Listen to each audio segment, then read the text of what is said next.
आऊज़ुबिल्लाहि मिनश्शैतानिर्रजीम बिस्मिल्लाहिर्रहमानिर्रहीम।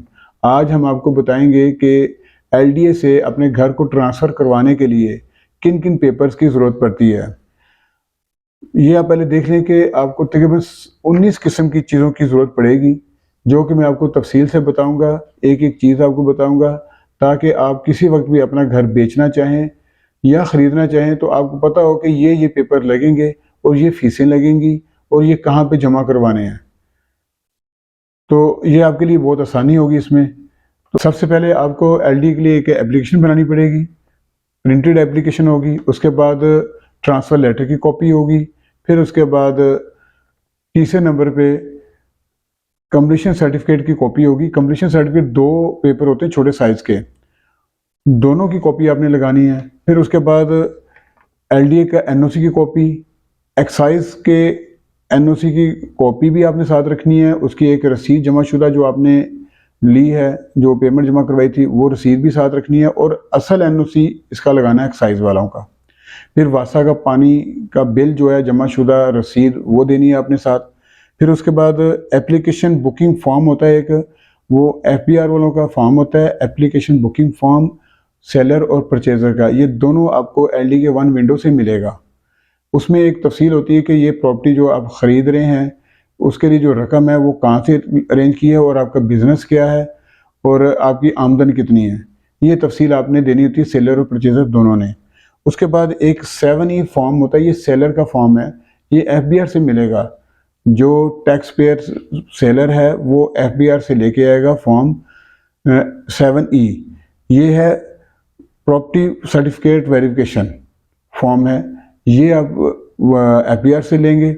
उसके बाद एफिडेविट होगा दोनों पार्टी का, फर्स्ट पार्टी और सेकंड पार्टी दोनों का एफिडेविट होगा। एफिडेविट में 300 रुपये वाले फॉर्म लगेंगे और उसके बाद एक पेपर होगा हैंडिंग ओवर दी पोजीशन, ये सेलर की तरफ से होगा कि वो इकरार करेगा कि मैंने ये पेमेंट ले ली है और घर का कब्जा दे दिया है।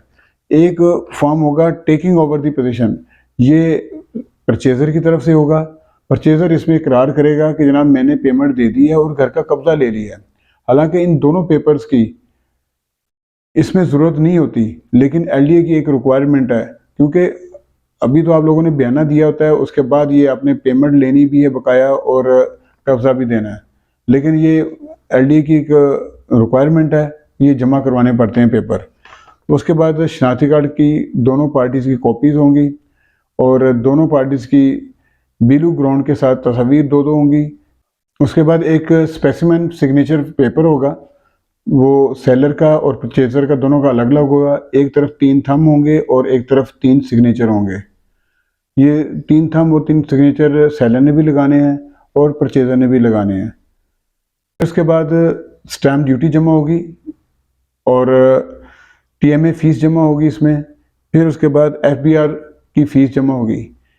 एफबीआर की फ़ीस दोनों पार्टीज़ की होंगी, सेलर और परचेज़र की अलग अलग, और बाकी जितनी फ़ीसें हैं वो सारी फ़ीसें परचेज़र की हैं, वो परचेज़र जमा करवाएगा।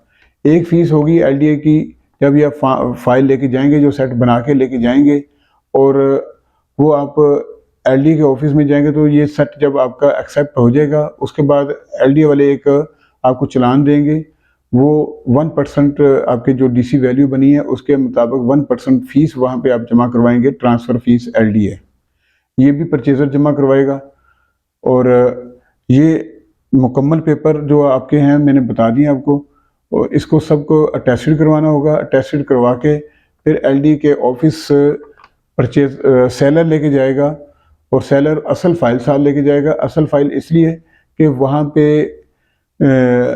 एलडी का एनओसी और कंप्लीशन सर्टिफिकेट वगैरह वो चेक करते हैं ओरिजिनल, फिर आपको फ़ाइल वापस दे देते हैं, आपको पेपर चेक करके आपको वापस दे देते हैं।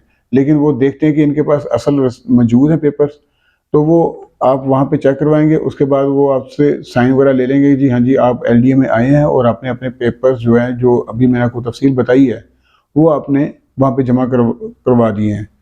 तो उसके बाद सेलर का काम ख़त्म हो जाता है। फिर आगे यहाँ से परचेज़र का काम शुरू होता है और परचेज़र ने वहाँ पे फ़ीस वगैरह जमा करवानी होती है। तो उसके बाद ये आपका काम शुरू हो जाता है। लेकिन ये कि ये मैंने आपको सारे डॉक्यूमेंट्स बता दिए हैं।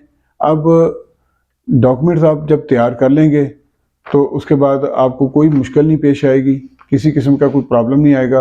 आप आसानी से वहाँ पे एलडीए के वन विंडो पे जाके आप इसको जमा करवा सकते हैं। अगला प्रोसीजर हम आपको बताएंगे कि एलडीए के वन विंडो पे आपने किस किस काउंटर में किस तरीके से काम करवाना है ताकि आपका काम मुकम्मल हो जाए। इसके लिए हम आपको अगली वीडियो में बताएंगे इंशाल्लाह। अपना ख्याल रखिएगा, दुआ में याद रखिएगा। अल्लाह हाफिज़।